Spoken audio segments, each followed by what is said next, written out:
The college football season is off to quite the start with plenty of action, upsets, and storylines to follow. And now we welcome you into Locks and Longshots. A little late considering we're going on week 3 of the college football season, or week 4 if you want to count week 0, whatever you want to do there. We are getting started here. I'm Justin Chevalella. We got Josh Bartosik, Thomas English, and Dylan Price in the house. Maybe at some point we'll get Grant Sheets to join this podcast with us.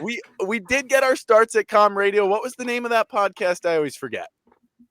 Pig and Pigskin?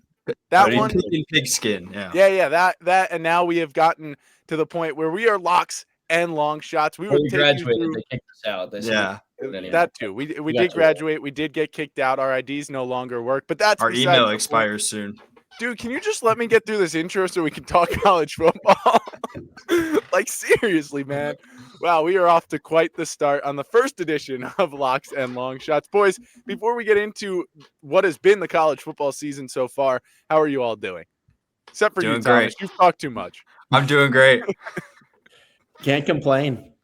Doing good. I'm putting my student ID back in since I brought it out for the bit. Doing great. Slightly better than most Alabama fans right now, and I think that's good to ask for, man.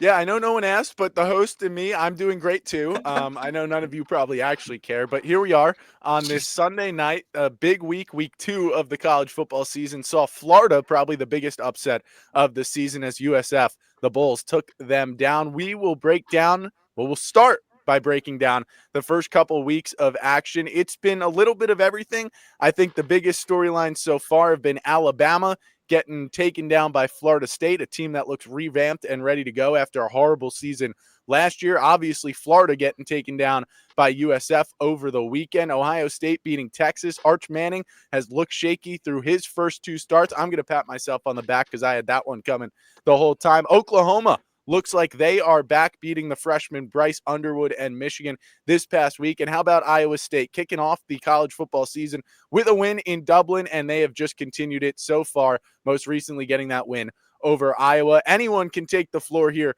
What have you seen this college football season so far?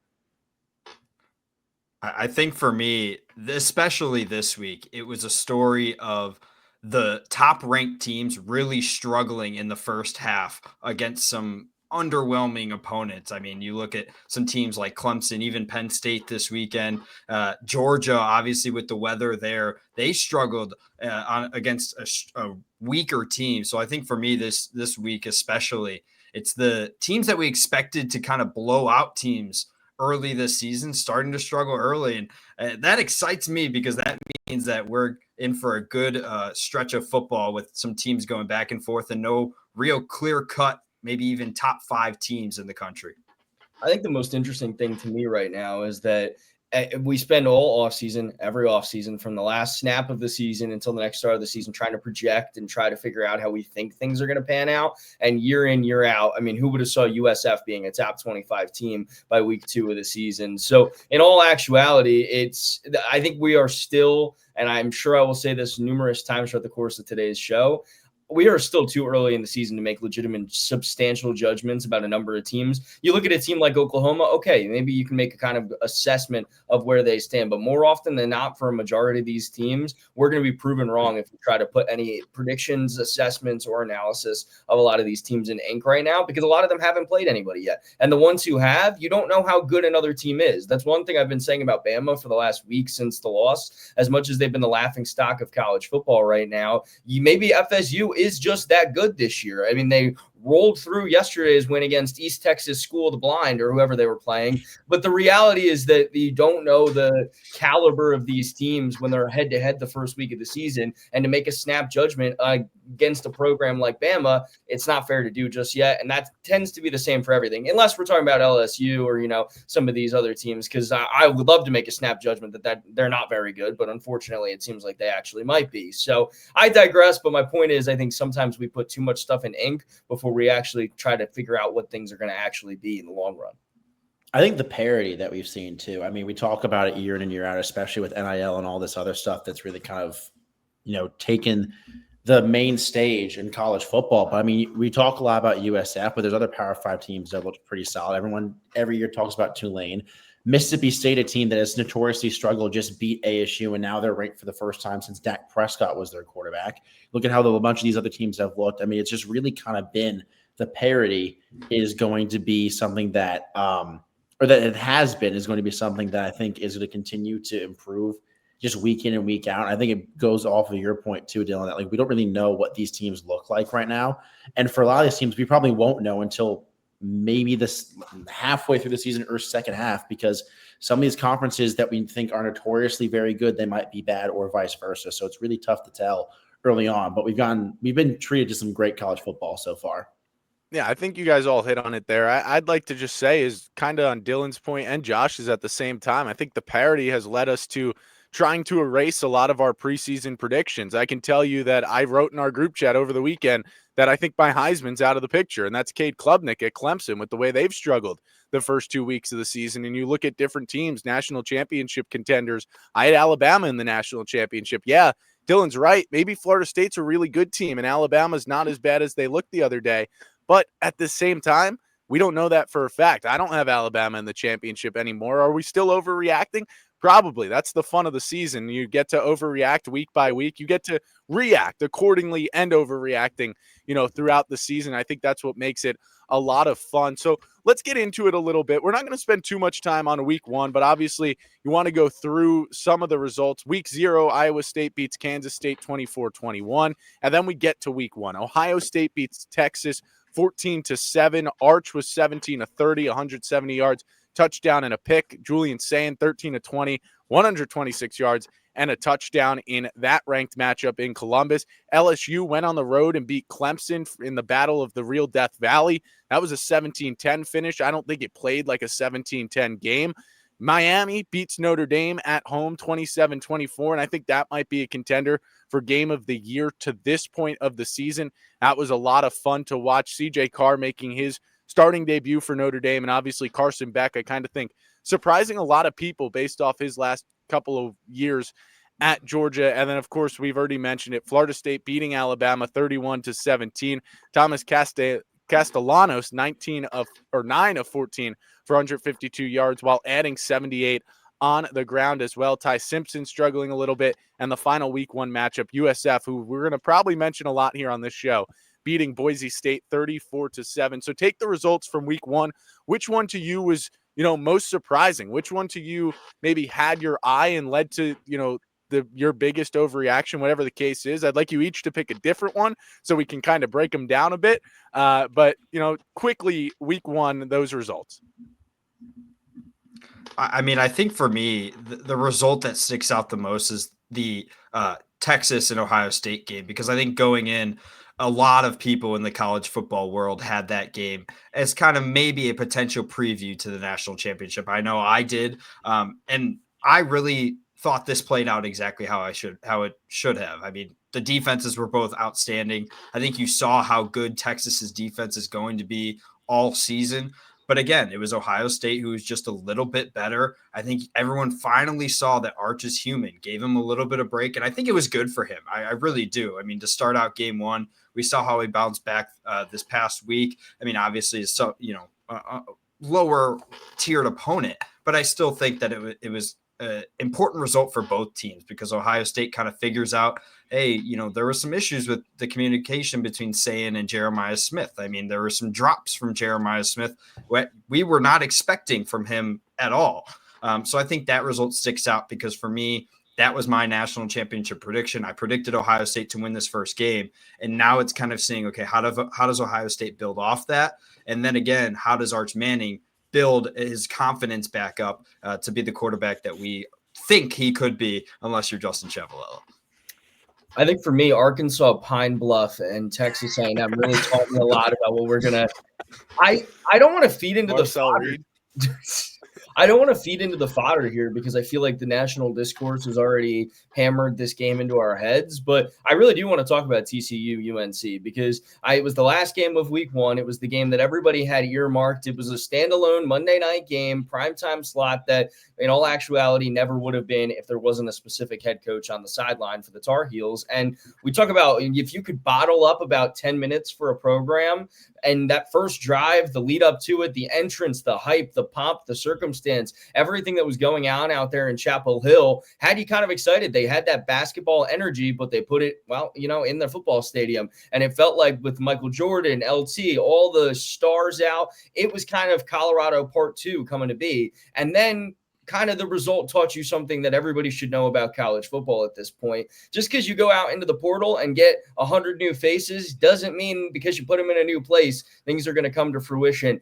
Even though he's 73 years old, people need to be patient with Bill Belichick. I've been saying this throughout the course of the week since. It's going to be fine. I mean, he's getting top-tier recruits to go there. They're never a team that is going to suddenly flip the switch and become the new perennial standard of college football. But if they go from forgetting that they have a football program most of the time to suddenly, other than the occasional 5-year quarterback they trot out into the pros, they can suddenly kind of become a power in an ACC that really is up for grabs year in, year out outside of a couple top tier teams. Then suddenly, okay, this worked out and the Bill Belichick experiment worked. But the reason I pinpointed it, despite all the other top games that were on the docket, is that it kind of goes back to my first initial point. Sometimes we spend so much time in the offseason trying to predict what we think is going to happen. And it doesn't matter if you're Bill Belichick. It doesn't matter if you're Ben Arbuckle. It doesn't matter who you are. Sometimes once the first whistle blows, you find out that what you thought you might have is not actually what you do have in terms of the dogs that you have out there on the field. And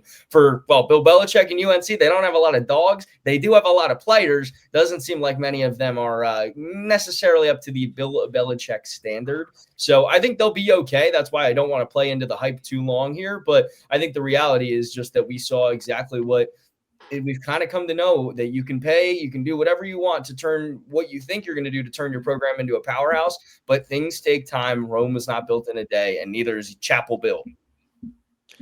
Yeah, but I have to admit that was actually a very, very fun early birthday present for me watching that game. Sorry to cut you off because I know you're going to go further into a different point, Josh. I think the biggest picture here is not talking about Sonny Dykes. No one is talking about what that TCU program did. And what they did was drown out all that noise and go embarrass UNC. And you're right. There's plenty of time for UNC to figure it out. There's plenty of time for the 73. Well, maybe not plenty of time, but there's time for the 73-year-old Bill Belichick to get it right at the college level. But I think the props and where this real attention should be diverted is to what Sonny Dykes and TCU did. Yeah, I think that's a good point. I think for me, I want to go to the Notre Dame Miami game. I think that there were on both sides really important or things that really kind of people weren't expecting. I think number one, I think you mentioned it a little bit earlier, Justin, was the Carson Beck performance and what he did for Miami. I mean, you look at what he did, 205 yards passing, 2 touchdowns, no interceptions. He had games like that at Georgia, but they were always overlooked by the fact that he also made really bad decisions, and his decision-making and his progression through reads was not good.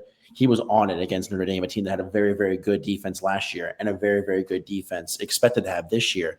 But then on the Notre Dame side, I don't know what it is about Marcus Freeman and his unwillingness to really utilize one of the best backfields in college football. But there is no reason in any world that Jadarian Price and Jeremiah Love should have a combined 16 carries in a game like that when you have a quarterback making his first career start. And CJ Carr was great. That's another thing that I don't think a lot of people were expecting, was for CJ Carr to look as good as he did both in the air and on the ground. But there's got to be some sort of, either Jeremiah Love is still injured or there's something else going on where Marcus Freeman doesn't trust his running backs. But a team that built its identity last year on its running backs, they went away from it a little bit near the end of the playoff, and they're doing it again this year, and it's not going to be sustainable long term. No, absolutely there. And I think it was 16 combined carries for 78 yards. When they were running it, when they were actually able to get the ball in the hands, Jadarian Price and Jeremiah Love were doing fine, but they just didn't want to hand it off. And, I mean, you wonder if the new running back coach from Penn State, Jalen Sider, plays a factor in what, that came down to. Probably not. I think that was more offensive coordinator related. But I want to go back to that Miami offense quickly. Malachi Toney, the true freshman wide receiver, he made a statement in his first game being against the team that just played for the national championship. 6 receptions, 82 yards, and a touchdown. That was a great performance right out of the gate. That was a performance that kind of replicated what Jeremiah Smith did bursting onto the scene last year, what Ryan Williams did bursting onto the scene last year as well. And we've seen Ryan Williams unfortunately get injured in the early goings this year, and he hasn't really been himself towards the end of last year. And that's what led to the Alabama upset from Florida State. But I think that's the game I talk about here is I think you got to give credit to Florida State, right? Gus Malzahn and Tony White being added to that coaching staff for Mike Norvell, who was clearly the coach on the hot seat. I don't care if they came out and supported him. He was on the hot seat. If they didn't have a good season, and let's not get too far, they've played 2 games, it could still take a turn. But to come out in the way that they did, it seemed like everything that Florida State did in the offseason was the right move. From Castellanos at quarterback to the rest of the transfers across that team, they cleared house where they had to, and it led to them beating Alabama. And that being said, I still think Alabama is a very good football team, but they seemed to not have energy against Florida State. I don't think they were ready for what Florida State was going to bring, and I don't think calling for Kalen DeBoer's head just because you had a bad first season and most programs would take the season that Alabama had a season ago and then having a bad game. There's so much season in front of them. And I think, with the guys they have, Ryan Williams, albeit he's struggled, the quarterback room and, just everyone they have, once they get the running back from injury, and I'm completely blanking on his name right now, Jam Miller. Once they get Jam Miller back from injury, it just adds that dynamic part of their offense. Sure, it's not a Nick Saban-led Alabama team, but it's certainly a team with a lot of talent and one that should compete. They went out in week 2. They beat ULM by a lot, and that brings us out to week 2. Oklahoma beats Michigan 24-13 in Norman, Oklahoma. Iowa State beats Iowa 16-13 in an old school battle out in, I believe, where was that one? Was that in Ames? It was in Ames. That was in Ames. USF beats Florida down in the swamp 18-16. Mississippi State upsets Arizona State 24-20. Other results, LSU barely survived Louisiana Tech. Oregon blasted by Oklahoma State. Clemson survived Troy. Illinois went and killed Duke. And Ole Miss survived the upset bid of Bob Stoops and Kentucky. So we seem to have a nice little order going. Thomas, your week 2 takeaway. Well, I think a lot of you guys are going to talk about the USF, but I'm going to look at that Arizona State game because for me, I had Arizona State as my Big 12 championship winner. And I think when you look at that game, I mean, Sam Leavitt has just not been the same. And I honestly think right hand up, I think I underestimated how impactful the loss of Cam Scatterbo would be for this Arizona State team. I mean, their rushing game has not been as good.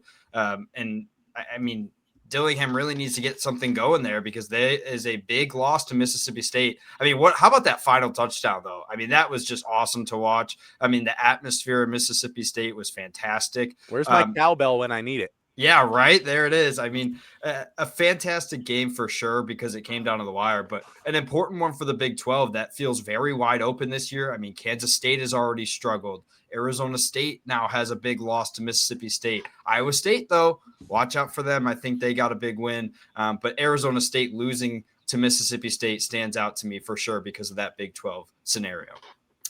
I think that's a really good point. I think that's I've been apprehensive on Arizona State really all offseason because as exciting as a program as they are, and I really do like Dillingham, you have such a top flight talent like Cam Scatterbo there that it's kind of the Boise State effect where you're seeing what's happening with them this year where you lose a piece that's so pivotal to your offense that your offense runs through. Suddenly things aren't as easy for Sam. Suddenly things aren't as easy for the team as a whole. So I completely agree with you in that regard. And I think that we've also found out that if you play in Dublin and you lose in Dublin, your season's effectively over in week 0. So maybe teams should just stop playing. And the team I just talked about a little bit ago, they play there next year. So could be good for Chapel Bill, or that might be, he might not make it back from Dublin. So we know Jordan Hudson or whatever her name is. Right? But anyways, a little bit here.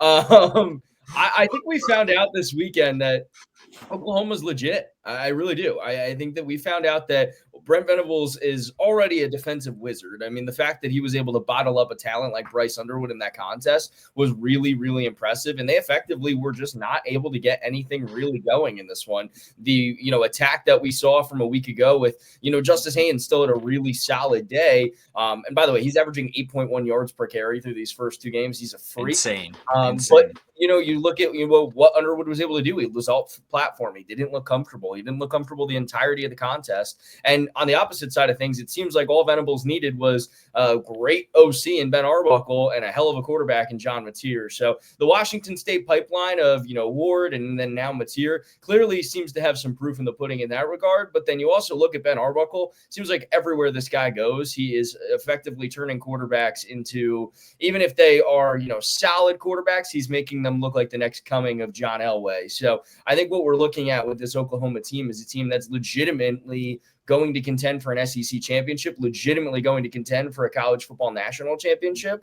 And I am buying all the stock in the Boomer Sooner net land right now. And I don't know if I'm going to go out and get a musket like McAfee shot off this week. I think he almost shot his eye out. But otherwise, I'm doing everything but start sporting the Sooner red, because they're Sooner born, Sooner bred. And damn, they might be soon enough, they might be in Hard Rock hoisting the national championship trophy. You were so close to the coldest line on the show. It was almost so good. You dropped out at the end. I was stealing Rich Davis's. They're Sooner born and Sooner bred, and they're going to be Sooner dead. But hey, I kind of already did one Bill Belichick dead joke. I don't feel like I can do another in the same segment. So anyways, yeah, Oklahoma, Boomer Sooner, baby. I'm buying stock. No, I think it's a smart team to buy stock in. Brent Venables has always been a guy that is defensive minded. And then you go out and you got a guy as an offensive coordinator and a quarterback that can actually help you play offense. And you have to take into account that there was a time last year where Oklahoma was missing all of their starting receivers. I think at one point their top 5 were injured, and now everyone seems to be healthy for now, which is good. But a good win at home against, in my opinion, a slightly overrated Michigan team overall, but a very, very good Michigan defense. I want to talk about the guy that we all know a little bit well, as he played at Penn State for a few years. Didn't really get a chance to shine, but what Bo Prabula has done through 2 weeks has got to be talked about. I think it's a little bit different going from an SEC or going from a Big Ten offense run by Penn State versus to a SEC offense they look more explosive. I mean, you look at what Keandre Lambert-Smith last year did on a bad Auburn team. He looked very good, but it's different with Bo Prabula. He has always been trying to prove to everybody that he's not just a runner, that he's a passer. And I think he proved that, especially last year when he had to come in against Wisconsin on the road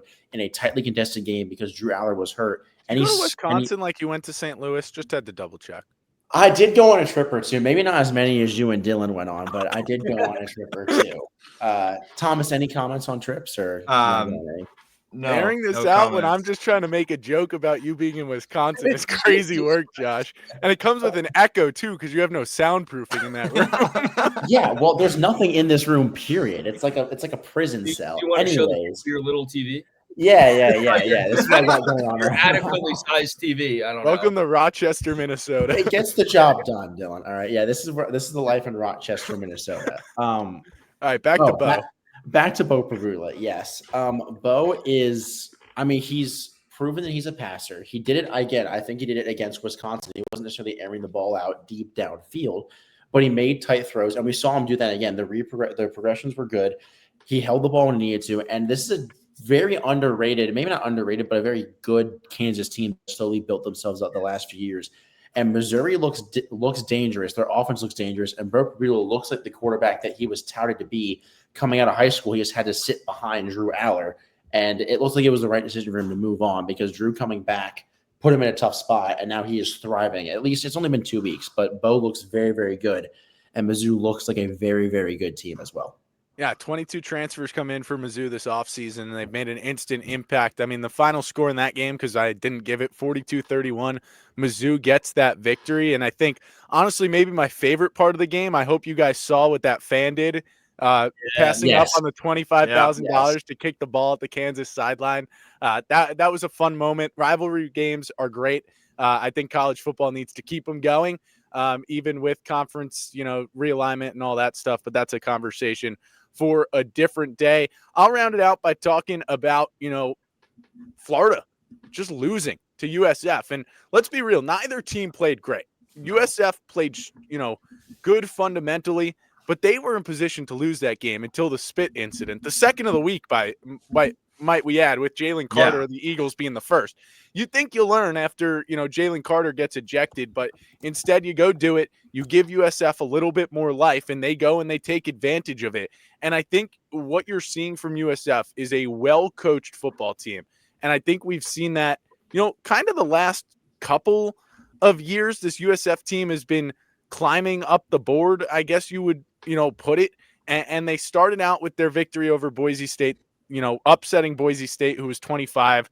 Then you upset Florida, and that's the surprise because Florida was going to the national championship, according to a lot of people. DJ Lagway was supposed to be the Heisman, according to a lot of people. And USF just kept giving them fits. And obviously, you'll look at the game and you'll see that spitting accident as the, thing that ended up really allowing USF to win. But USF fought their ass off, and they deserve to win that game based off the fight they continue to show each and every week under Alex Golish, who's just going to earn himself a really nice head coaching job in a Power 4 conference sooner rather than later after he leaves USF. As we wrap up week 2, anything I missed that we may not have talked about through the first 2 weeks of this season?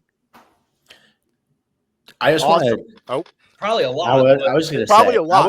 Definitely a lot. Probably. I watched 12 football games yesterday, and it was great. I think we've only mentioned 8 total games tonight. So yes, I just want to really quickly kind of build off of the Florida thing. What is it about Florida defensive players not being able to just kind of recognize the moment that they're in?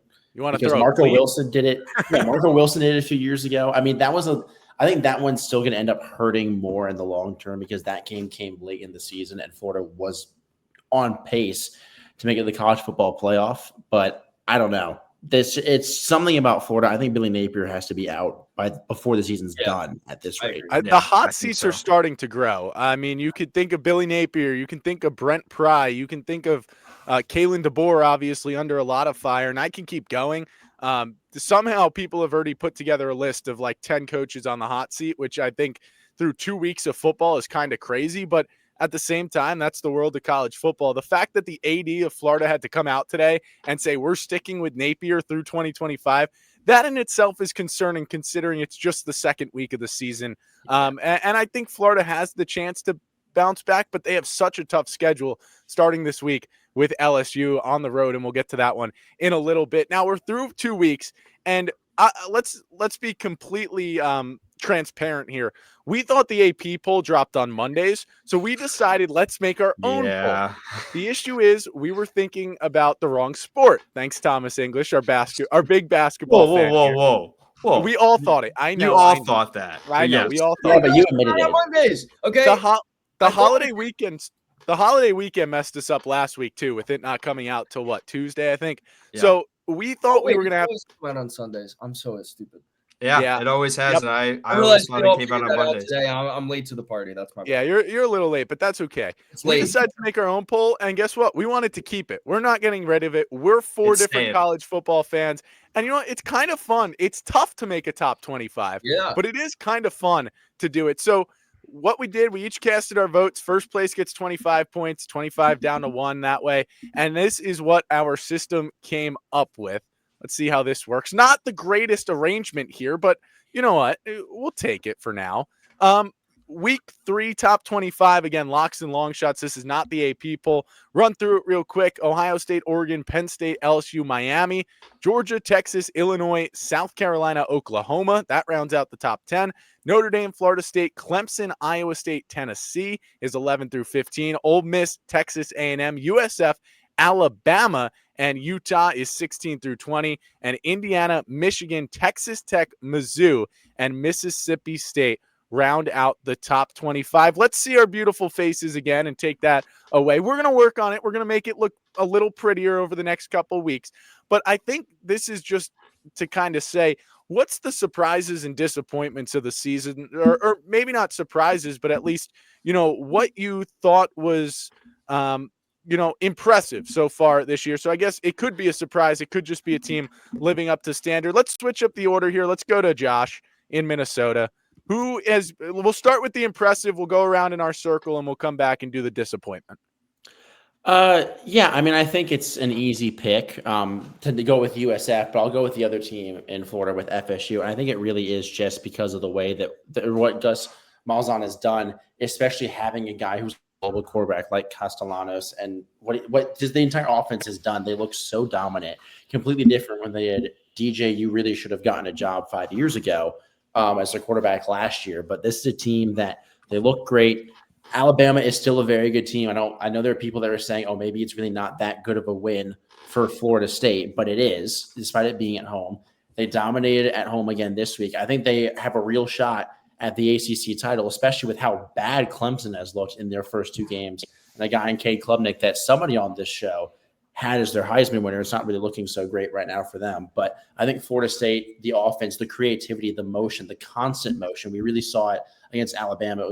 It was just a masterclass of offense, and they have just been one of the most fun teams to watch through 2 weeks. Justin, what's the order here? Am I next now, or is Thomas? You want Yeah. We'll put you next. We'll put you next. I want to talk about Utah. I think that they've just continued to be the standard, and I think they're a team that is going to go very under the radar because they haven't obviously had a top flight opponent yet. But in due time, I think they're a team that is kind of smudged in a conference in which that a lot of people I think have overlooked them because they didn't necessarily have a season up to their standard a year ago. And they have what I would call a pretty easy runway to a Big 12 championship appearance. They play Wyoming next weekend. They've got Texas Tech, a team I'm not buying that much stock in. West Virginia is going to be a tough one. ASU could be tough, but the way they looked, you're going to have matchups that are going to challenge you. But for Utah, the standard is the standard. And I think they did the exact same thing that we've seen with Oklahoma. They went out, they paired the offensive coordinator with the quarterback. Devin Dampier is really, really good. I think he's going to be one of the most underrated quarterbacks in the nation through these first couple of weeks, and then he's going to have a coming out performance on a grand stage. And we're going to be talking about this Utes team as a legitimate threat to make some noise in the postseason. They're a fun team. Football is better when Utah is good, and right now I think they're the team that I'm glad by looking at our top 25, we're all kind of viewing them in a top 25 worthy light. First and now it's the top 20, and I think very soon, within the next couple of weeks, I'll at least be putting them, if they can put some good strings of performances together, on the road in Wyoming, a win against Texas Tech, if they can pull that one off, they're a team that I won't be hesitant to be the first one to put in the top 15, maybe top 10, because I think they're going to be that good this year. I think for me, a team that when you look at this top 25, there's a lot of teams you expect to be inside the top 10, but a team for me that I didn't really expect to be this high so far is Illinois. I think they're a team that's kind of flown under the radar a little bit. Whatsoever, right? What a homer. No bias. But I think it's interesting because going into this Duke game, I was a little bit skeptical on how good Illinois was going to play. Like I mean, we talked about it a couple of weeks ago on Dylan's show. I think Duke is a team that could really make some noise this year in the ACC, and Illinois just completely manhandled them. And you look at their schedule, like they go the rest of the year with 2 ranked opponents. I wouldn't necessarily say they manhandled them. If you look at, the score was a lot. It was 45-19, Josh. Yeah, it was 28-19 until like 10 minutes left in the fourth quarter. Duke had 5 turnovers. They outgained Illinois by 115 yards. Like but I would argue that Illinois Penn State game last year, Penn State was only a score ahead, I believe, late in the third quarter or maybe the early fourth quarter. Illinois just couldn't find the dagger, couldn't find the means to get over the hump and get the win. So to see that on the road at Duke, can you guys just stop flashing your bias for your respective states? And just I'm just saying I agree that Illinois should be a top 10 team currently. I just don't know if I would say they manhandled Duke. Where do the 5 takeaways come from, Josh? It's not like all of a sudden Darian Mensah just handed the football over to Illinois. They kind of did, though. I can understand where Josh is coming from because somebody put in the group chat yesterday saying it doesn't feel as bad as like the score dictates. But the simple matter of fact is that Duke was out of that game very early. And maybe the score didn't dictate that and halfway through the third quarter, but it certainly felt like Duke was never making that comeback. So I think that's where you can kind of get that, little diversion, or that's not the right word I'm looking for. They're on the broadcast talking about how Illinois doesn't have to play Oregon or Penn State this year. It's the third quarter. I'm listening to it because I'm watching the Penn State game. I look up, I'm like, oh wow, it's only the third quarter. They're talking like it should have been the FIU Penn State game. I was gonna say I felt better about FIU making a comeback yesterday than I did about Duke making the comeback against Illinois. Yeah, I mean, it was it was definitely sorry to attack you, Josh, but I think just the looks of it, right, is Luke Altmaier is really, he's legit, and I think it's an interesting system that Bielema's running there. You have like 3 running backs that all rotate in and get like the same amount of carries, which is similar to last year when they ran even 4 at times. Their offense is so balanced, and like you said, Dylan, that defense just showed up in that Duke game. I think it's just, I did not expect them to be inside the top 10 at this point. I know obviously we're in week 2 and they were only, I believe, ranked 12 coming into the preseason, but I thought games were going to be a lot closer where maybe they drop a spot or 2 based on other performances. So to see Illinois at number 8 on our poll is definitely interesting to me.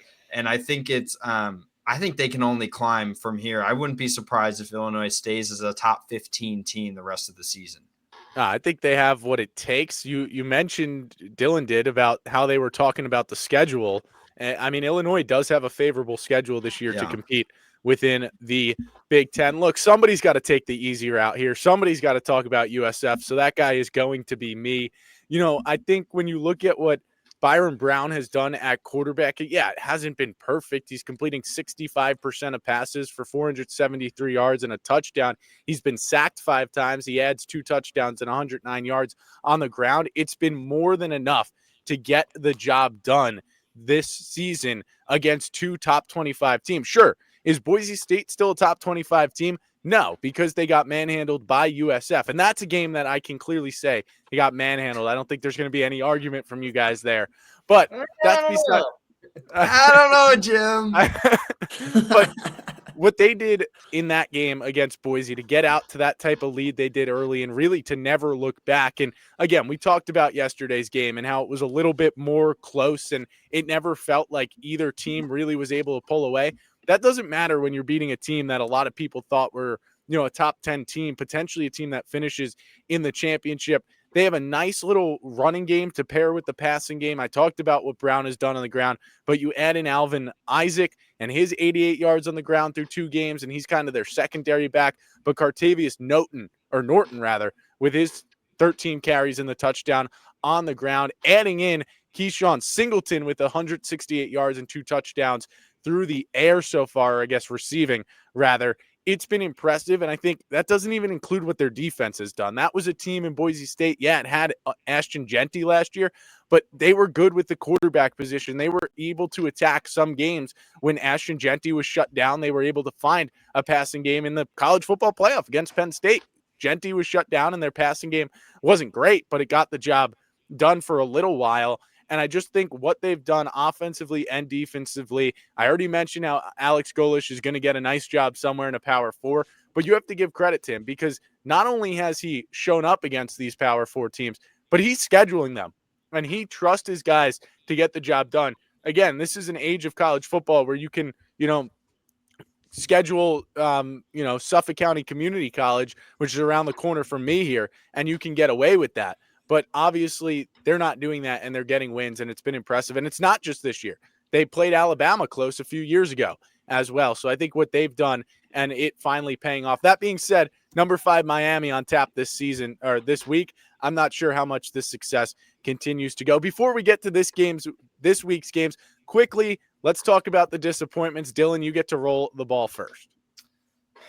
I don't want to go with them because I feel like they're the easy pick, and so I don't want to talk about Alabama. I think we've done enough bashing already, even though we haven't gotten fully in depth on that.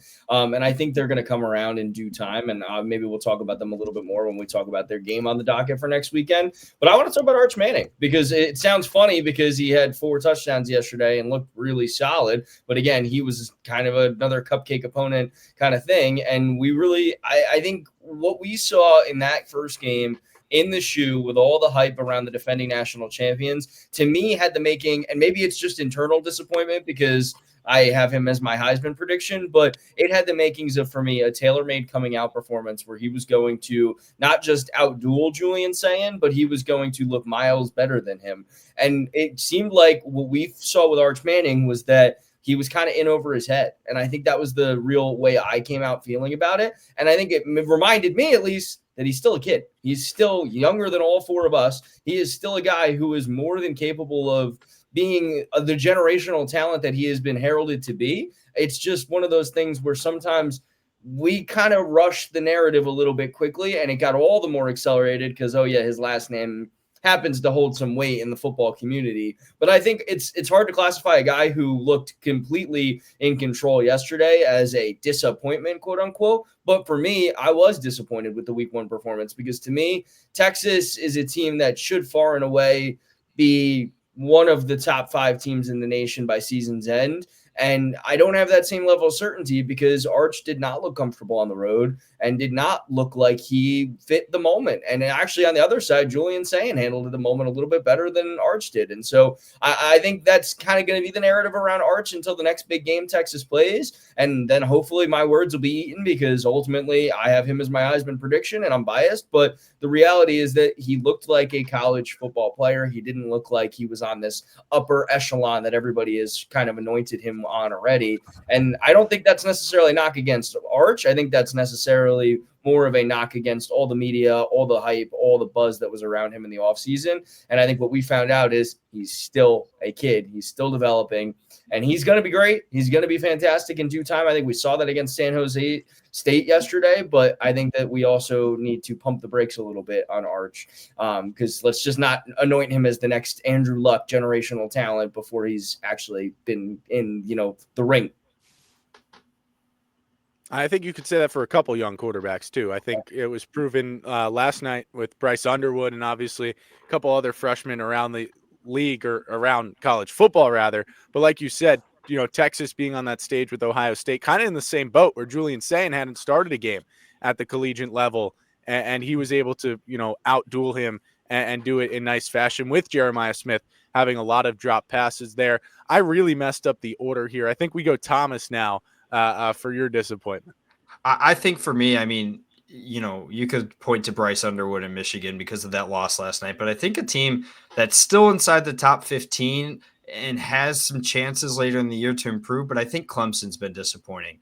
I mean, you talked about it earlier, Justin. Cade Klubnik has just not been a Heisman contender like we thought he would be. But I mean, going into the third quarter, not leading Troy by at least 2 scores, that's just a little bit concerning. And especially for a Clemson team that was coming off a loss to LSU, you thought maybe, this is their get back. This is their, we show the country kind of what we can do, to our max potential, and they just haven't. So I think it's going to be an interesting uphill battle for Clemson and Cade Klubnik. I do think they will start to turn things around soon, but right now it's been a disappointment through a couple of games. I agree. If you look at Cade Klubnik the last couple of years, though, he has had notoriously slow starts and gotten better as the season goes on because I think we've talked about it the last couple of years. But you took my disappointment right out of my mouth, so I guess I am going to have to change that while Josh gives his disappointment. Yeah, I'm not going to go with a particular team. I'm going to go with certain players on this team. Ooh, and I you're think calling people out here.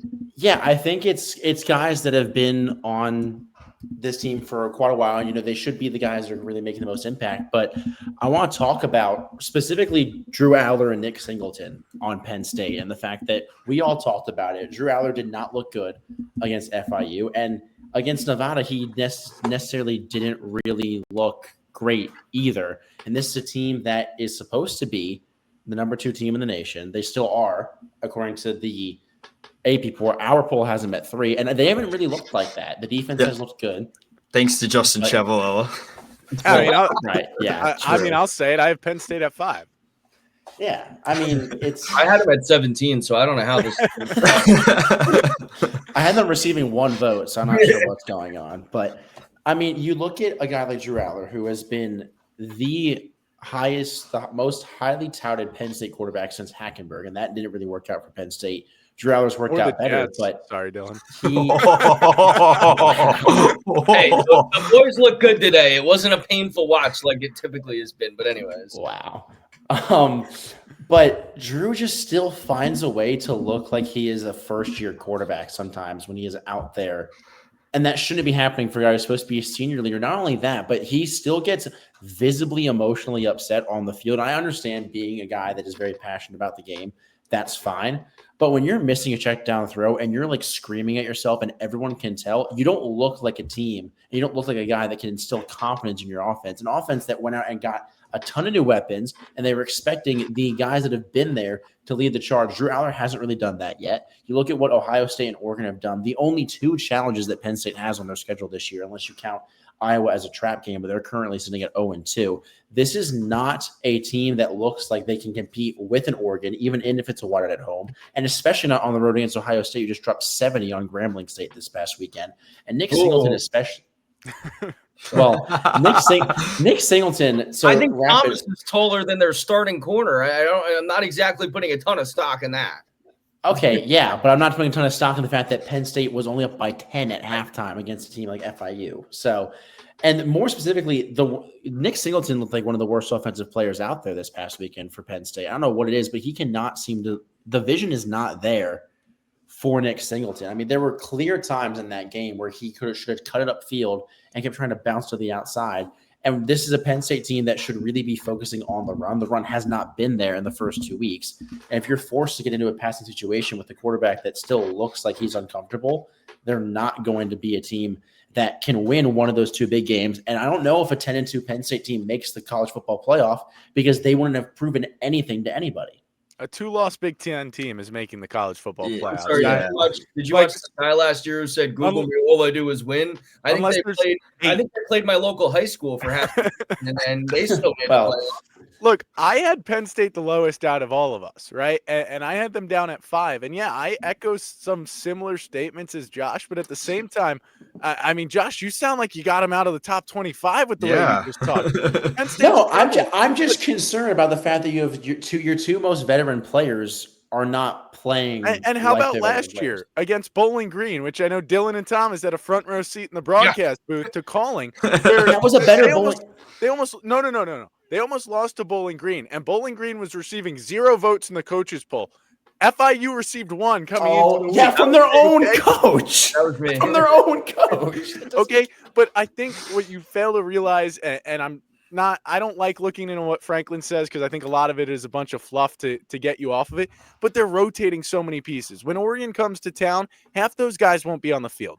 They're trying to keep their guys. Is that not concerning that they're not running the same sort of personnel to try and get themselves ready? Like they don't have. They're trying to keep their guys rested for when it matters. Clemson beat Troy by 11 points. LSU beat Louisiana Tech by 21 points. I'm not saying I think Penn State is a bad team. By the way, it was not a great day. I'm not going to sit here and pull a James Franklin. Has it been tough to watch? Yeah, but it's won the game by 34 points.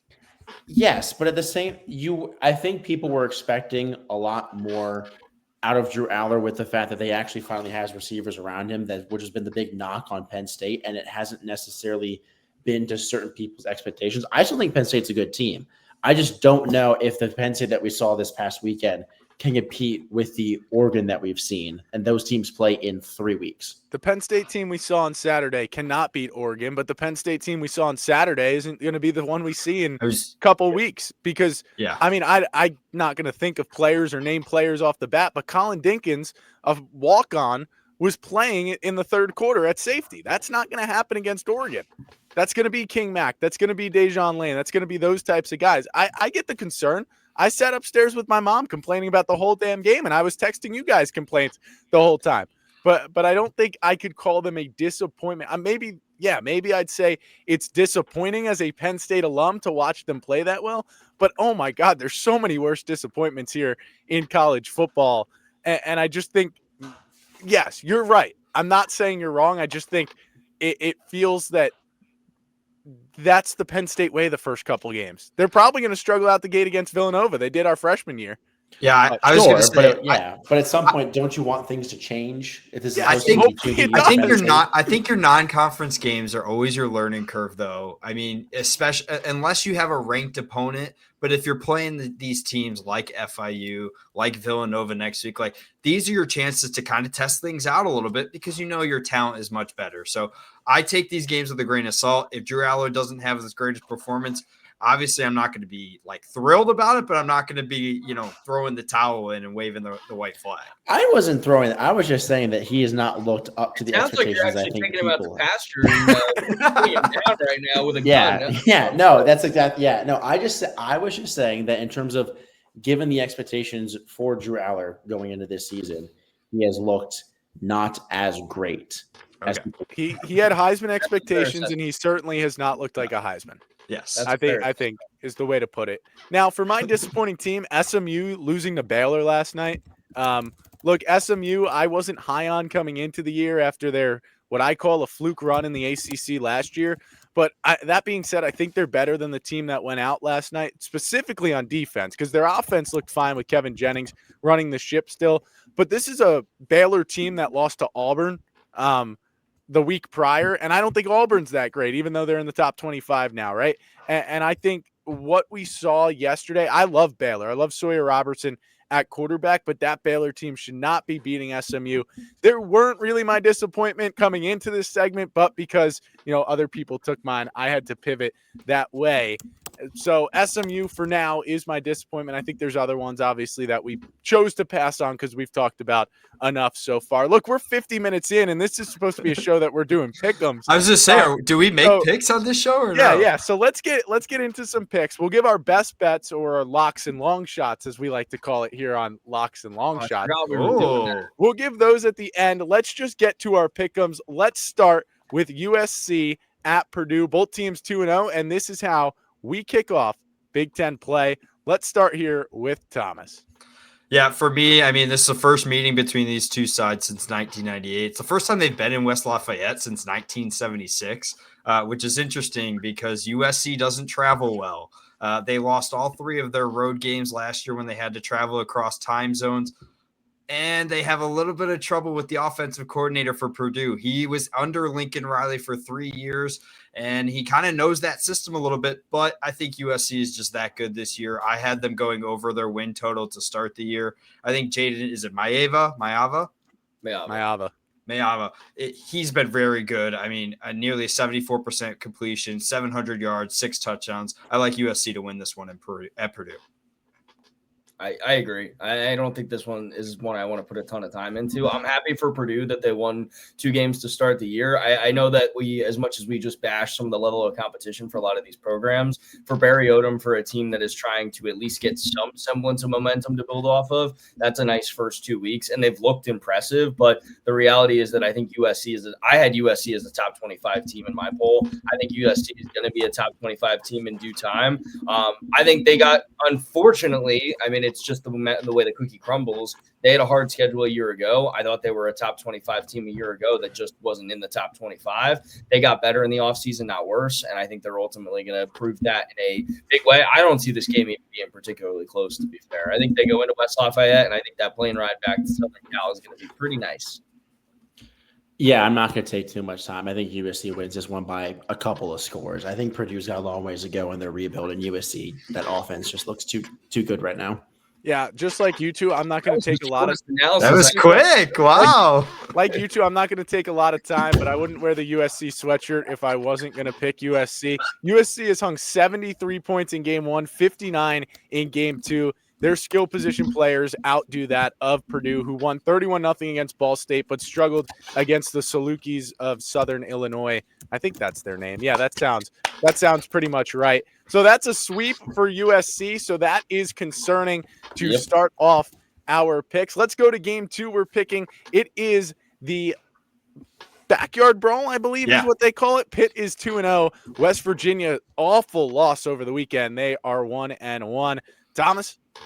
Yeah, 108th backyard brawl. Pitt leads the series 63-41. There are 3 ties in there, but just the second time at WVU in quite some time. Rich Rodriguez, that's a tough loss to Ohio for sure. Jaheim White, one of their top running backs, gets injured, as well as Jaden Bray. He's a little bit banged up. So those injury concerns are very eminent and prominent, but I think Jaheim White is supposed to be practicing again and trying to work his way back. So hopefully he's available for this game.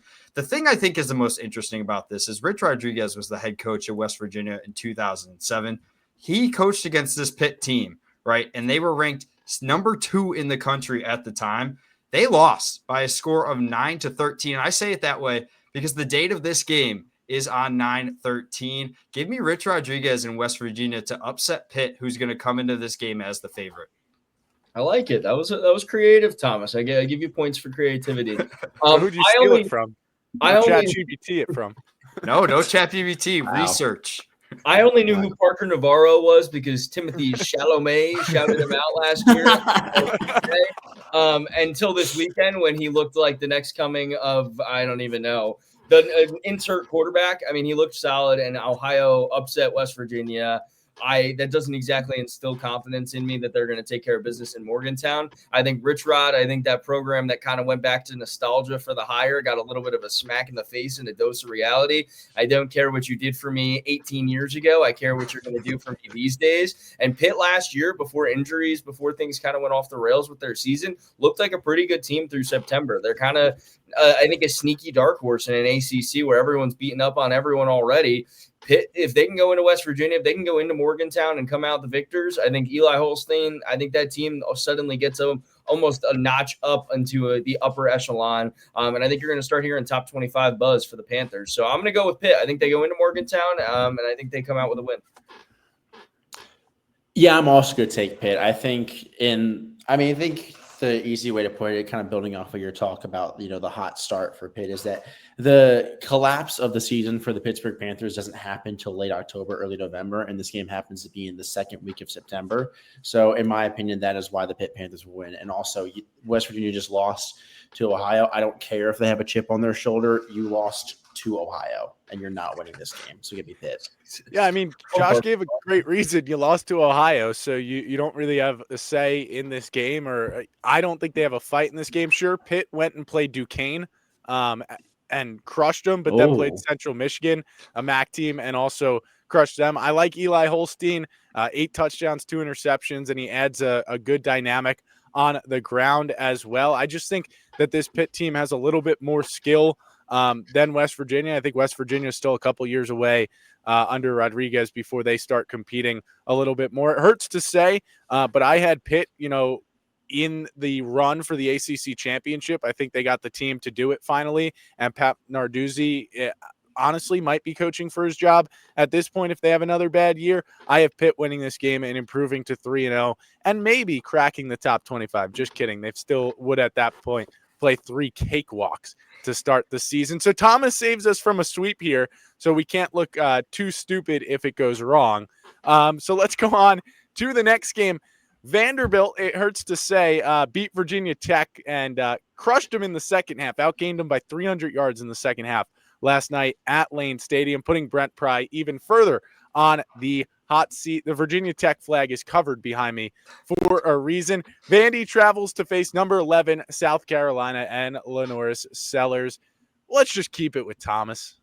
Yeah, I think this is going to be a very good game. Vanderbilt has looked solid. South Carolina obviously has looked solid. I'm interested for this quarterback matchup. Diego Pavia, LaNorris Sellers. I mean, Sellers early has a slow start, but I think he's going to lead his team to a very good year and will be in that contention for the Heisman. Vandy had to come back in that second half, like you mentioned, Chevy. I mean, or should be Justin. There's professional, please. Yeah, my fault. There's some question marks with that Vanderbilt team of how good are they really. I mean, they had some big wins last year, but how much can Diego Pavia really lead them? They haven't beat South Carolina since 2008. I think Pavia will have a decent game, but I think Sellers will ultimately lead South Carolina to a victory. I've been buying the stock in the Cox all off season. I think they are a team that is legitimately has a shot to win the SEC championship. I don't know why you guys are laughing. You couldn't say it with a straight face. Anyways, listen, I love that team. I really do. I think this is a team that is kind of one of those that just instill confidence in me. And I think we're going to clip this when they get blown out by 20 at home. But the reality is that South Carolina, I think, with LaNorris Sellers is obviously the major story because of how talented he is. But the depth on this team, I think that was something that surprised me in watching them just beat down Virginia Tech in a game that score indicated it being a lot a little bit less close than I think the game actually was. I think South Carolina is a team. This is going to be a close game, I think, but I think Lenora Sellers and this team just has too much talent. They're too deep that although Vanderbilt has looked a lot better in recent years, and they looked a lot better at coming off of last year, and I do like Diego Pavia, I just didn't really feel great about him going on the road. They're due for one big crazy upset win this year where that field goal post gets thrown into the river in Nashville again. I just don't think it comes in North Carolina or in South Carolina, rather. I think they end up coming up victorious in this one. So give me the Cox, baby.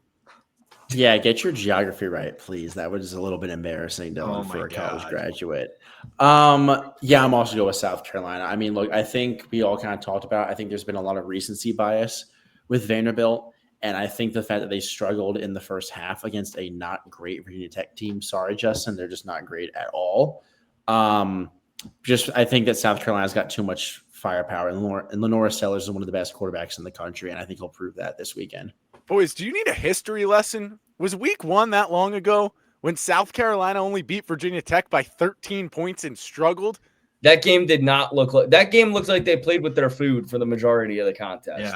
Yeah, no, I'm just kidding. I'm with you guys. I have South Carolina.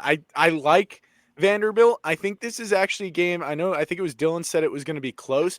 That was my original feeling on this game. But the more I think about it, I think this is a game where South Carolina cements themselves atop the SEC. I think this could be a double-digit difference here. And I think Lenora Sellers is a big reason why. I like Vandy. I just don't like Vandy against the top of the line. You're right. They're going to upset someone at some point, but it's not going to be South Carolina. I really like what I've seen out of Lenora Sellers to this point, dual threat quarterback. So give me South Carolina, marking our second sweep of the night in terms of our pick. Let's move on to Arkansas at number 17, Ole Miss. Ole Miss surviving the upset bid, as we said earlier, from Bob Stoops and Kentucky on the road yesterday. And, well, this is a tough Arkansas team that I don't think a lot of people saw coming. No, I don't think at all people thought Arkansas was going to be as solid as they have been. I mean, Ole Miss, that's a scary, scary win over Kentucky, a team that in Kentucky that was kind of, under the radar in terms of competing with some of the top SEC teams. A little bit disappointing for Ole Miss, but at the end of the day, the Ole Miss running game has been very good so far. I mean, Kawan Lacey has been solid for them.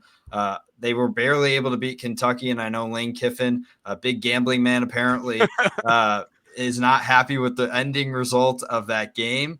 But nonetheless, I think they got a big win, and I think they would get another solid win this week. Give me Ole Miss. Sometimes things in life just come so easy to some people that it really pisses me off. And I don't root for anyone's failure, but when a guy graduates high school at like 16 years old and when already he's got a college degree and he's like 3 years younger than us, that pisses me off. This kid's too good at everything. And I feel like he got a slice of humble pie against Kentucky this weekend. I'm talking about Austin Simmons here.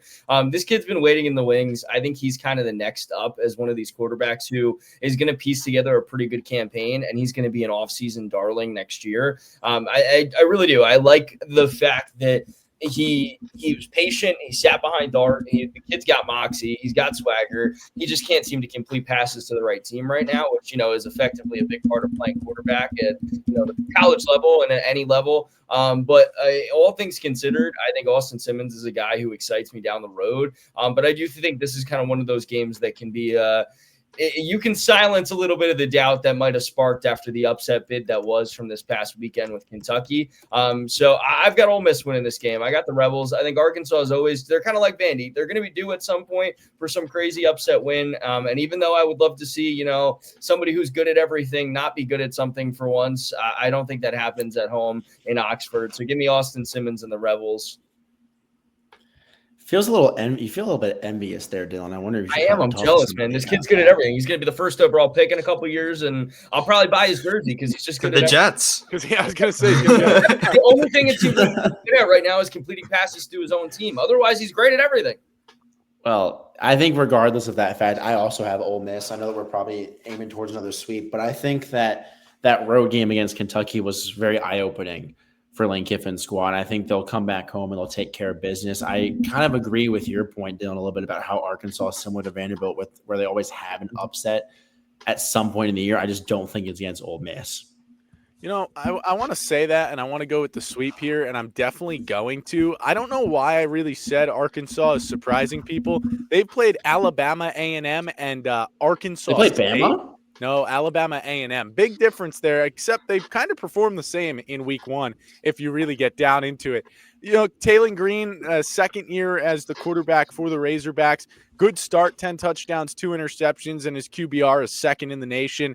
Do you know how you can calculate QBR? No, neither can I. But I like to say it because it's second in the nation, and they've got a fun, big wide receiver in Omega Blake on the outside who could pose some problems for that secondary of Ole Miss, which struggled a little bit. But I like Lane Kiffin. I like Juice Kiffin. I really have a problem with people that are bashing college football personalities for bringing their dogs everywhere, because I want to see more of Herbstreit's dog. I want to see more of Kiffin's dog, Peter and Juice, respectively. So give me Juice Kiffin and Ole Miss. Austin Simmons, I think, finds it this week. 3 touchdowns, 4 interceptions to this point of the season. But Keon Lacey has helped him a lot in the running game. And how about Harrison Wallace III, just kind of stabbing Penn State in the back, as he has had a really good, strong start to the season. 9 receptions, 247, and a touchdown. Give me the Rebels to win in this one, marking, I believe it is our 3rd sweep so far. We're really going against the grain here, guys. Yeah, I know, right? Maybe something changes as the Big Ten's Wisconsin Badgers travel to Alabama to face the struggling Crimson Tide. You know what, Thomas? I bet you're picking the Badgers. I think it's going to be a lot closer than people think. I mean, I think you're stupid for thinking that. You really? Yeah. I mean, I do. I think people are thinking it's going to be a 3 or 4 score game. I think they'll stay within 10 or 14. I mean, Wow, the real Badgers. close. Yeah, I mean the Badgers absolutely got smoked last year, 42-10. Alabama beat them. Alabama, like you mentioned, struggled against Florida State. Ty Simpson was not good. He bounced back this past week, went 17 for 17 against ULM. Ryan Williams bounced back against ULM. Well, yeah. Ryan Williams' injury is a concern, but I think in a game against Wisconsin, they'll be okay. I expect their running game to get going early against Wisconsin.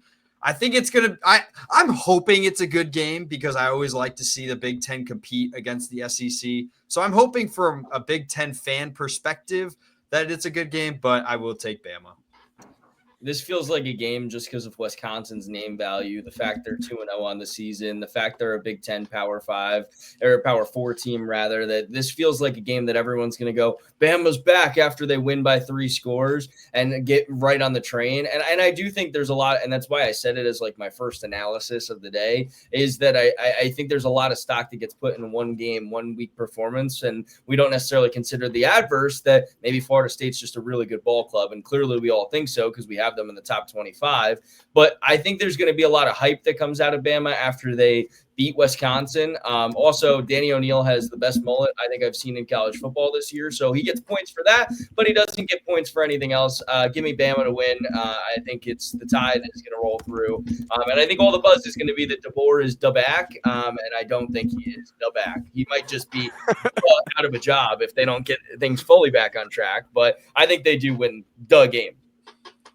The Bears. Yeah, I think if this game was at Camp Randall, like last year's contest, it might be a little bit different. Have you been to Camp Randall before? Yeah, I was just saying, Josh, did you go? I jumped around a little bit, maybe. I don't know. Jump around. I think Alabama manhandled Wisconsin last year, but also their quarterback got hurt like on the second play of the game. But yeah, I mean, Alabama should win this one by like 3 scores, or by Thomas, or by like at least 10 points, which by Thomas's standard is very, very close. He's going to be on the edge of the seat for this one. Guys, that's close. What are you talking about? Penn State was only leading FIU by 10 points, and you said that was close. Yeah, and FIU got more votes in the coaching poll than Wisconsin, so let's get it right here. Look, Alabama has all the talent in the world. Ty Simpson, he wasn't really the problem. I don't think he was great against Florida State, but he wasn't the exact problem. Their O-line really failed them, which is surprising, with Caden Proctor, one of the best tackles this year's class for the NFL. That was a surprise. They bounced back, obviously, against ULM, but they've got the ability to attack in so many different ways. 7 different touchdown scorers already this season, and that's just receiving. That doesn't count, rushing or anything like that. That's why I'm not really worried if Ryan Williams is still out. Again, doing this on a Sunday night when we've got 6 days or 5 days till the game makes it tough to know if these guys will be playing or not. Jam Miller worked out pregame against ULM, but he didn't play. I don't know if he's going to play here against Wisconsin. But look, Jeremy Bernard, 11 receptions, 213 yards, 2 touchdowns. He's really wide receiver 1 in Alabama. Williams hasn't touched 100 yards since September of last year, high of 53 over his last 7 games, and he only had 30 yards against FSU. I have Alabama. I have Jeremy Bernard being that star wide receiver that he's shown so far. Let's move on. Clemson at Georgia Tech, ACC battle. I think for me, I want to pick Georgia Tech in this game because I think a lot of us were high on Georgia Tech when we talked a few weeks ago about it. Haynes King in a system that has worked well for him. But I think Clemson is able to kind of bounce back, like I said earlier in this game. A close win over Troy. I mean, Georgia Tech got a big win over Colorado. I guess you can consider that a big win. I mean, a good win to start the season. It got a lot of traction on social media. Yeah, I was just saying, look for engagement more than wins. Right. They, playing for clicks. But Georgia Tech has not beat Clemson since 2014. Haynes King is not fully healthy. So give me Clemson in a bounce back game. I think all roads for a win in this game lead through Jamal Haynes. I think you need to feed him, and I think the rush defense that we have seen from Clemson thus far has not been very, very impressive for a team that figures to have multiple guys going to the NFL in a year's time. So I think that's something that I would already note that I wasn't exactly thrilled with that. I mean, Tay Meadows put up a good performance yesterday. As a whole, they played with their food in that game against Troy, and it feels like with a team like Clemson, this feels almost too tailor-made to be a surprise loss where everyone writes off Clemson for the rest of the season. And then all of a sudden they run the table, and we're looking at that matchup with the Cox in the last week of the season. And that game out there in Columbia is one of the most anticipated because Clemson's been undefeated since then. And I think this is a game where people are really going to wave the white flag about Cade Klubnik, about this Clemson Tigers team afterwards, because I think it doesn't matter ultimately that Haynes King isn't fully healthy, because I think that guy will grit his teeth and soldier through if he can physically. If he has a heartbeat on Saturday, I think he's going to play in this game. I really think that's how this is going to play out. I think Tech wins this game. I think they're going to grit their teeth. They're going to win it. It's not going to be pretty, but I think they're going to win it. And I think they're going to send Clemson into disarray, and then Clemson's going to, run the table into the postseason. Gritty, not pretty. I'm going to take your side on this one too, Dylan. I'm all aboard that Georgia Tech hype train. I talked about it when we were on your talk show a few weeks ago, but I have Georgia Tech. Catskill Sports Report. Dylan Price. Exactly. I have Georgia Tech in the ACC championship game, and I do think that this is the big kind of stepping stone for them and the way that this team is going. And it's a big win for Jamal Haynes and Haynes King and that entire team that, like you mentioned, they're gritty, not pretty. There's no better way to put it, but they always find a way to win. And this is a Clemson team that I do think is going to have a little bit of a chip on their shoulder, given the fact that they lost in week 1 and technically kind of lost just and essentially in week 2, barely beating Troy and dropping even further down in the polls. But I just think Georgia Tech at home, with how much hype is going into this game, I think they're going to ride that momentum and move to 3-0. Rank the Jackets. I think Clemson's going to have its hands full. I absolutely do. I have Georgia Tech going far in the ACC race this year. I believe I had them going to the championship too, but I've always had Clemson winning this game, and that's not going to change here. I think Cade Klubnik takes a step forward, not backwards, this week against Georgia Tech. And my question, and what is going to hold Clemson back this week, would be the defense more than the offense, in my opinion. That's a tough Georgia Tech scheme to figure out, especially with Haynes King. Whether he's healthy or not, he's going to be trying to bulldoze some players, and that's just a really good, strong running attack, and they can, throw that random pass that goes deep as well. And we know what Tom Allen is. He's a little inconsistent defensively. However, I think it was a wake-up call for the offense and the defense against Troy this past week. I think Clemson and Klubnik get back into the win column this week against the Yellow Jackets. So give me the Tigers to move to 2-1 and, maybe move back into the top 10, depending on how some of the other teams fare in the top 10. And speaking of top 10 team, LSU, number 3 in the nation, host Florida coming off of their bad loss. And, well, I mean, is it even going to be a contest here? I don't think so. I think this is a blowout for LSU. Their defense has looked very solid. I mean, 10 points to this Clemson team that was supposed to have a very good offense. And then they defensively beat up on a weaker team in Louisiana Tech. But a close loss again for one of these top teams. LSU only wins 23-7. I mean, that's a team that they should blow out any day of the week. But I think Florida's loss to USF kind of shows what Florida is going to be. I do want to mention Brendan Brett. I mean, that's got to be the worst mental mistake you can make. And I think everyone knows what I'm referring to. But that was one of numerous mental mistakes for Florida in that game. They were just not ready to go mentally. And I think DJ Lagway just hasn't taken a step forward like we thought. They either need to open the playbook up a little bit more for Lagway or figure something out, because right now it's not working. Give me LSU in a blowout. We can start the clip here and then end it when I'm done with this take.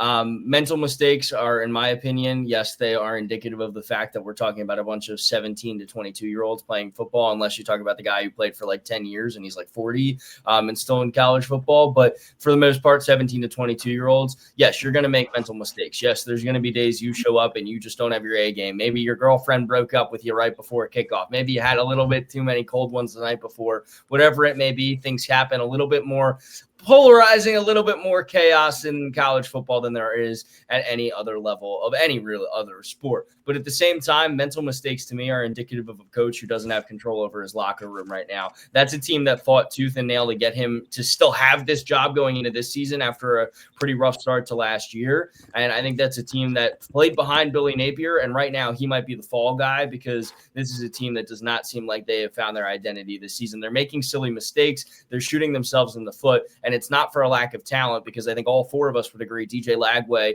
when he's on his game, when he's in a rhythm, is one of the best quarterbacks in the country. And that's exactly where I go with this. I think LSU has got that same sentiment of they're overlooking Florida right now. I think everything's gone right in the first 2 weeks. Yeah, they beat Louisiana Tech 23-7. It was a kind of one of those Saturdays where you just needed to get in, get out, get the win, be 1-0. But I think there's more behind that. I think there's more indicative of the fact that I think LSU is looking too far down the road right now. And Florida's a team right now that they need to get behind Billy Napier and play for him again, or they're going to have a new coach halfway through the season. Whether the AD says it or not, people change their mind all the time. People change their words. But on the contrast to that, you have a good performance, it can keep the job. So that's why DJ Lagway, if he gets into a rhythm, I think he's going to turn Death Valley into a very, very ugly place to be in Baton Rouge next Saturday. So give me the Gators. Wow. Stop, baby. They saved Billy Napier another couple of months. So that's where you can end the clip. If it all goes south, you can use it. And if it doesn't, I'm a genius. Do we remember who won this picks last year? It was me, baby. By one. Oh, my Do word. you remember who finished last? I just want to point out that Dylan, you're listing a bunch of hypotheticals like DJ Lagway is Justin Herbert, and that's just not going to happen. Wow. So that's my take, is that we're not playing in hypothetical land. We're playing in real life, and real life football is that LSU is miles better than Florida. So give me the Tigers by a million. Look, we're not playing this game on paper, that's for sure. But can Brian Kelly win 2 big games within the first 3 weeks of the season? It isn't a big game anymore, though. It is a big game. It's an SEC game. In the SEC. It's true. Every game matters. You can lose 2 games and make the playoffs. If Florida loses this game against LSU, you are talking about Florida basically being on the brink of elimination the next time out. And they've got that tough schedule that we've already talked about. Georgia's waiting a few weeks out. I believe Alabama's on that schedule. I could be wrong there. Look, I don't know which way I really want to go with this game. I think obviously LSU has proved to be the better team so far, but Florida, I mean, they strike me the wrong way, because Lagway should be a really good quarterback. They should have really good receivers like Eugene Wilson III, and they should have a good running back game. But they don't have that against USF. And, I mean, yeah, they showcased it against Long Island University. And I'm Long Island strong here. I am Long Island strong, but that's LIU we're talking about. They did pick up their first FBS victory over Eastern Michigan. Fun fact this weekend. Look, LSU has struggled against Clemson a little bit. They struggled against Louisiana Tech. This is a coin flip game for me. And as of Sunday night, the coin is landing on LSU. So I'm going to pick LSU here. But by the time Friday rolls around, I could be picking Florida. It could go either way. I could see this game being close and not within 10 points. I'm talking this one being within 2 as Dylan picks against the grain here on this one. Look, I had Dylan sold. He thought I was going with him there and going with Florida. But I was going to get out of my chair and start chomping. All right. Well, we have 3 games left. These were supposed to be the games we spent the most time on. Clearly, we've gone past that. So let's just keep going. 16, Texas A&M at number 8, Notre Dame. Notre Dame only game so far against Florida. Thomas, does that worry you at all that Notre Dame has only played 1 game and then had a bye week?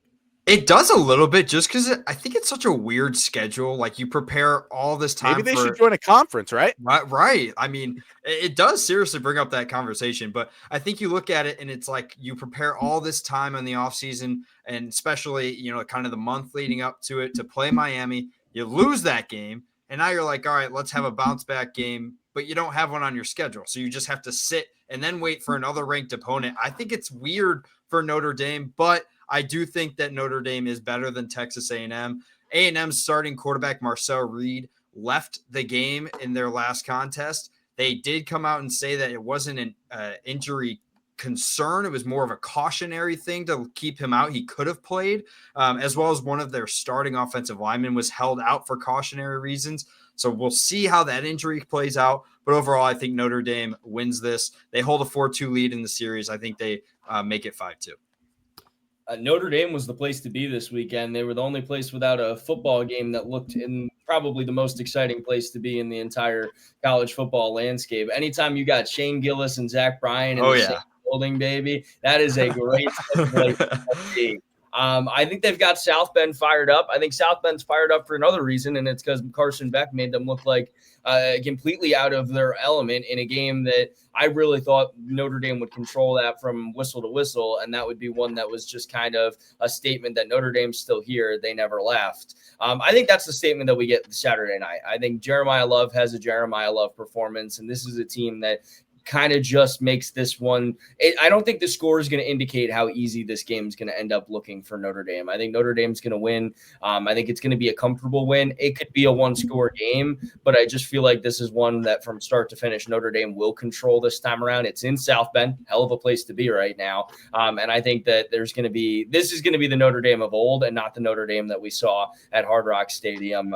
More like the one that beat Penn State and broke their hearts and less like the one that got taken down by Miami. So give me Notre Dame. I think Notre Dame bounces back with a win against A&M, and they make it 5-2 all time. You really had to bring up the semifinal last year just to twist the knife for everyone here. No, I agree. I think Notre Dame is going to win this one. I think the big part for me is I talked about it a little bit earlier, but CJ Carr looked really good for a guy making his first start on the road. I mean, he looked solid. Ran for a good chunk, also threw for over 200 yards. And this is a Notre Dame team that normally when you look at their quarterbacks, they're not throwing the ball a lot, or especially over like 150 yards in most games. So I think CJ Carr is a guy that really kind of opens up the offensive playbook. Now, again, if Marcus Freeman and Notre Dame decide to actually use their 2-headed monster at running back, they should win this game by a lot. But I also think that they have enough offensive firepower with CJ Carr at quarterback to still win this game handedly. I want to go against you guys just because I don't want to have a sweep here of a ranked matchup. But let's look at why you were last time.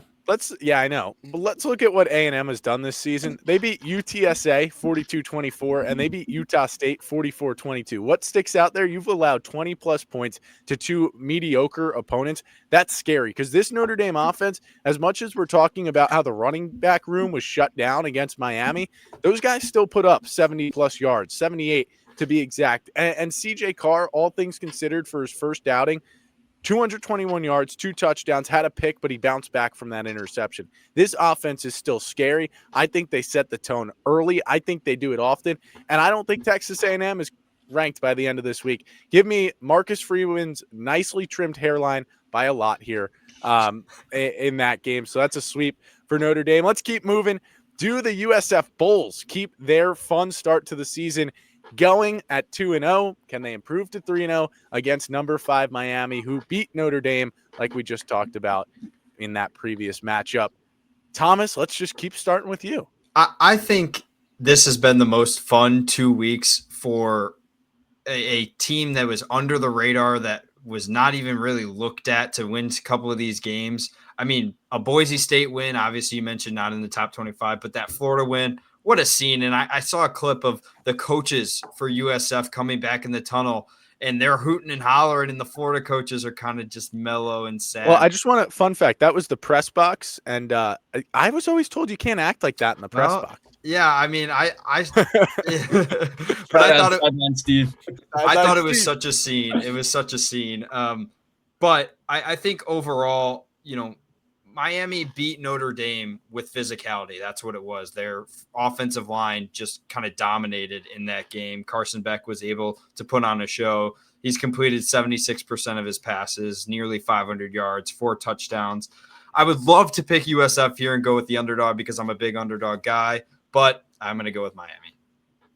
I keep this as short as possible because I just remembered that we still have to do our locks and long shots. Yeah, I remember that. Yeah, let's wrap this. Have to go to bed, unfortunately. I'll keep it short. There's 2 ways this game goes. Either USF stuns Miami, they make week 1 look like a farce, or on the opposite side of things, you see Miami do what Miami I think is ultimately going to do and look like a team that deserves to be, and fittingly is, a top 5 team. I think Miami truly is here to stay this year. I mean, we talked about Malachi Tony earlier. I think the most obvious story that we haven't talked about is Carson Beck's resurgence. And it's the fact that I think this looks like the Carson Beck who was projected to be the number 1 overall pick, and not the Carson Beck who kind of got shipped out of Athens. So I think this is just another feather in that cap, and the U starts to look like the U a little bit more again with a win in Hard Rock on Saturday. So yeah, give me Miami to win. And unfortunately, yes, it ends that kind of fun run for USF, but I don't think they're going anywhere. I think they'll be one of those teams that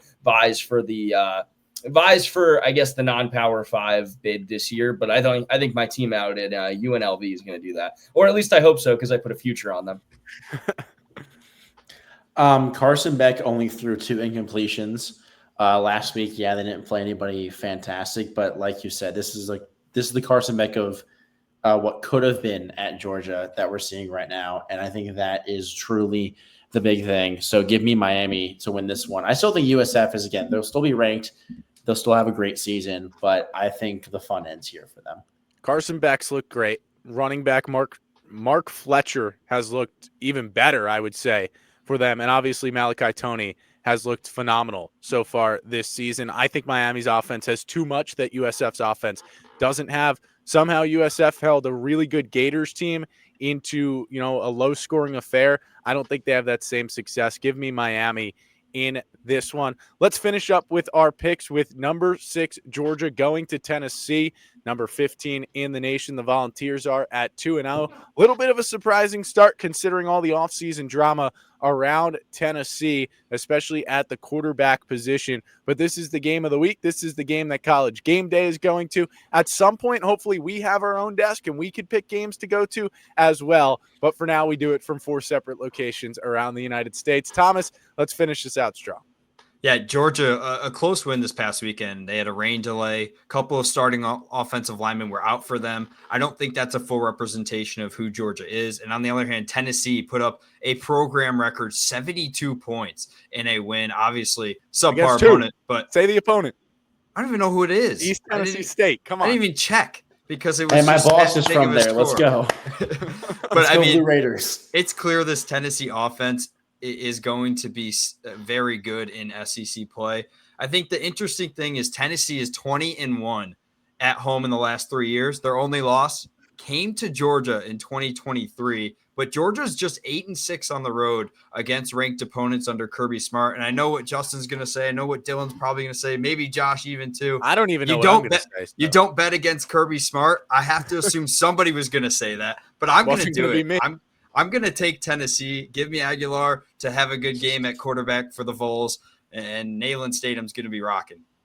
I think there's a lot of times when you hear, as kind of it was led into with this, that there was all the drama, all the kind of craziness. Right now, UCLA looks like a place that people only just want to go to visit and not to play quarterback at. It doesn't matter how much money they pay you. Nico might have been a wasted investment. They won the trade. I did win the trade. And I say that seriously. I don't say that necessarily as a shot at Nico. I think sometimes everything happens for a reason. It's one of my mantras. And I think in this case for Tennessee, for Knoxville, getting Joey Aguilar is a heck of a plan B who looks like he should have always been a plan A. He has looked exceptional. Star Thomas has looked good. The offense is humming. Their defense looks really, really talented. This was a team that I was pretty bullish on in the offseason. And then really in the last 2 weeks before the season started, maybe it was just Nico ruined my brain with this team after they got completely dog walked in the first round of the postseason. I think there's still that same kind of excitement that I have with Tennessee that I have for a team like maybe a Georgia Tech. When you talk about all the pieces of the puzzle are there. For me, I think it was just the guy who was playing quarterback last year. I like Georgia. I think Georgia is going to – they're the sleeping giant right now. But right now, as it stands, I think Tennessee – this game being in Knoxville does a lot for me. So, yeah, I'm going to take Joey Aguilar to get his statement win. He's never going to have to pay for a beer in Knoxville again. So, yeah, give me Joey Aguilar and the Tennessee Vols to take the victory. I think that we kind of have a repeating cycle every year or every couple of years with Georgia, especially when these two teams play, where Georgia kind of starts the year off a little bit slow. They play these teams. They don't look as great as they could be. Tennessee puts up a ton of points, which they do every year because they're a team that builds themselves on offense and a okay defense every now and again. But then every time these two teams meet, it always ends up with Georgia dog walking Tennessee and just completely BTAing them. And I think that's what might happen here. I do think that Tennessee being at home. We're not on Com Radio anymore. It's my favorite. Belt to ass. Okay, yeah. There we go.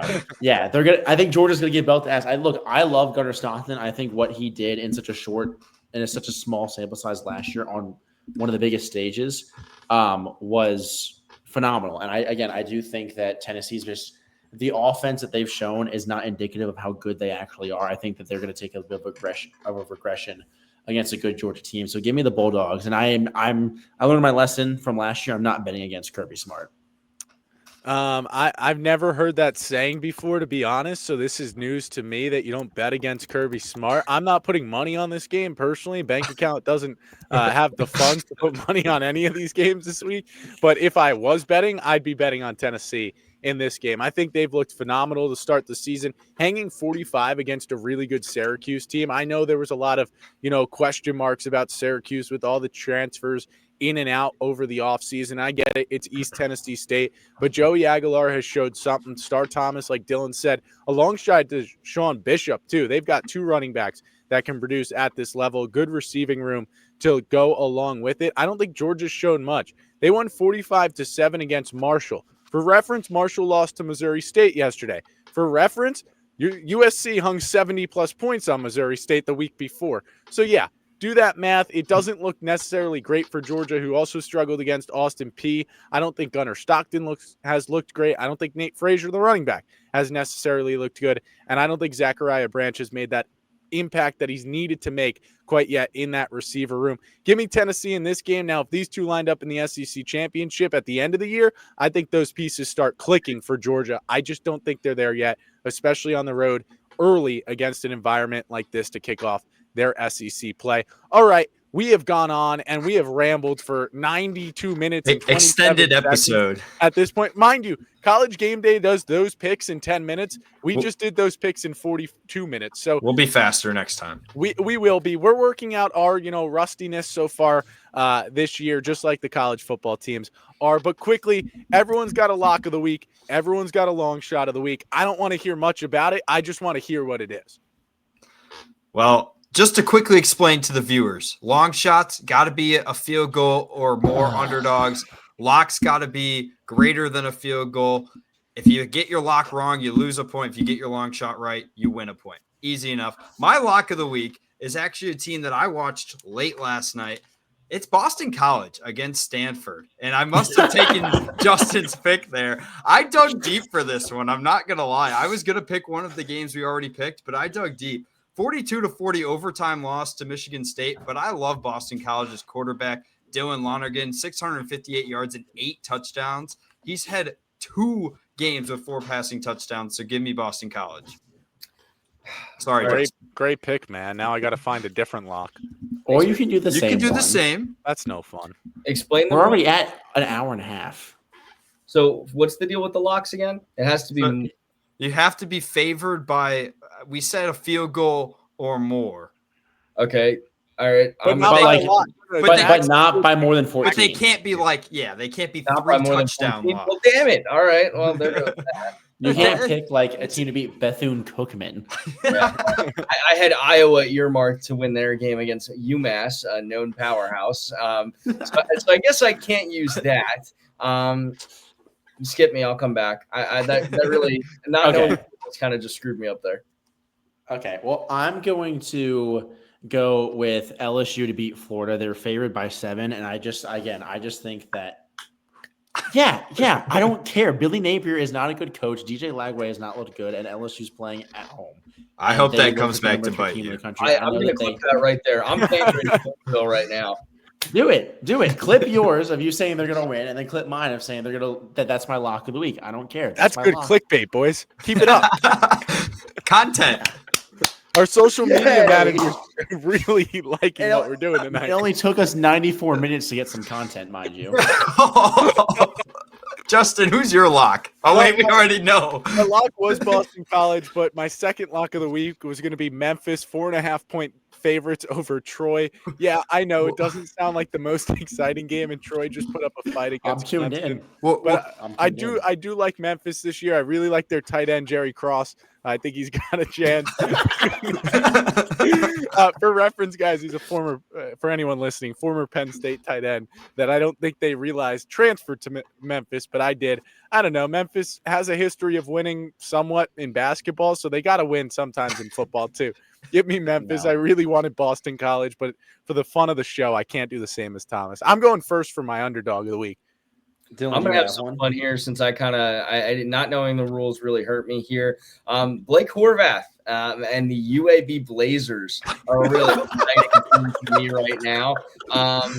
Don't really know much more than that. I don't even know who that guy is. Oh, he doesn't even play for UAB. I was just reading the headline on their thing. I don't know. I wanted to pick one. He plays for Navy. That's why I thought I knew the guy's name, because I don't know anything about UAB other than that my family friend went there and he was on the fishing team. So I'm going to reel in my lock of the week. UAB, I think they're playing Altoona High School, so hopefully they win. They're playing Akron. Yeah, give me UAB. I don't know. Whoa. That's crazy, but you know what? I respect it. Justin, I think you should let me go first. I couldn't. All right, fine, Thomas. Right now. Go first for your long shot of the week, and if you pick mine, I'm leaving. Quickly. Well, I know for a fact I didn't pick yours because my long shot of the week is Troy against Memphis.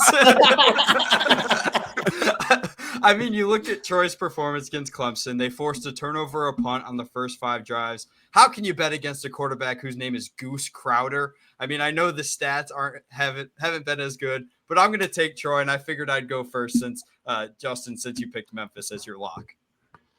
I actually feel good about my long shot. I know people on that team, but I also know the other team, the team they're up against, and that would be UCLA and the Bruins. DeAnthony Foster should start looking for a new job. Nico Yamalaya, whatever he say his last name, the new DJ Uaga, you need to get a job. The reality is that I'm going to keep fading UCLA. 1, it's been making me money, but 2, I'm going to keep fading UCLA until proven otherwise. You can play this game on Mars, and I still think the Lobos are going to be able to cover. And I think they're definitely going to be able to come up with a win. So give me the Lobos, baby, to take down UCLA and the Bruins. And I think sell all your stock in the Bruins. But if you are going to sell your tickets to Penn State, UCLA, and you're willing to fund my travel, would love to go out and watch. Yeah, the ticket itself will be cheap. Plus 15.5 is that line. We'll allow it for this week. We'll allow it. I think also, Josh, your line moved. Long shots, it doesn't matter as long as they're not. I'm just saying what the line was. I was just telling people what the line was. Mine moved to what, 9.5? 9.5 for your favorite. It still counts. That counts. Yeah, I know. Go for yours now. All right. I already can tell that I'm probably get like a eye roll or two in this one, but my long shot is Wake Forest over NC State, and here is why. No. Here's why. Mute him. No. This will take 2 seconds. NC That's what State she said. has played Wake Forest every year in this century. On the road, they are 3-10 against Wake Forest. And they've only won games when they've actually been a good football team, and NC State is not a good football team. Wake Forest also doesn't look good, but Wake Forest has something to prove. I don't know what it is, but Dave Dorn cannot win on the road in Wake Forest, and so I have Wake Forest to win. They are +7, so Wake Forest. I would like it to be known that he just said they have something to prove. I don't know what it is. They have something. It's a long shot for a reason. That's why it's a long shot. You pick UAB for your lock. I don't want to hear it. Let's end this so the people that work can work tomorrow. Yeah, like I have like a 9 to 5. That's not me and Thomas. That's Josh and Dylan. But long shots of the week. Look, Washington State, for whatever reason, is a 5.5-point underdog at North Texas. Washington State, formerly of the Pac-12, now they're in the Pac-2 as they wait to revamp that one. They're first in the Pac-2. They're first in the Pac-2. But really it's North Texas we're talking about here. Look, Wazoo beat Idaho 13-10. Yeah, not great. Oregon also struggled against Idaho to start the season last year. Then Washington State comes out, beats San Diego State 36-13 yesterday. And then for North Texas, they beat Lamar. 50, Jackson? Yeah, I don't know which Lamar, but they beat them 51-0. And then they went to overtime with Western Michigan and won 33-30. I think Washington State is a program that used to be a Power 5 that is certainly a team to watch. That's +5.5. Now, if you were to parlay this, minus the game Thomas and I disagree on, so the other 6 picks here today, $10 pays $488. We're not telling you to go bet, but if you do, we want a share of it. If you do happen to win, we need the money. I feel like tickets also still suffice. Or a whiteout ticket for us. Yeah, or 4 whiteout tickets. That buys 1 whiteout ticket, by the way. Yeah, it does. That's it buys you bad, a temporary seat, actually. Hey, we should sit at those temporary seats at some point. Look at this. It has been a 1 hour and 40-minute show, which is way past what any of us expected. We'll be better next week.